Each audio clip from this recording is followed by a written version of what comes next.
ulam natin ngayon. Adobong kangkong. Lagay natin yung kangkong. Yan, lagyan natin ng magic.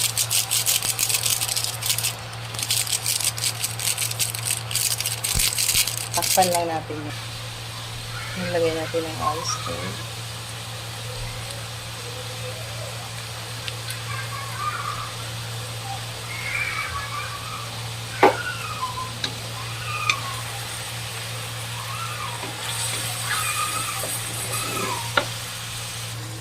Meron din tayong laswa.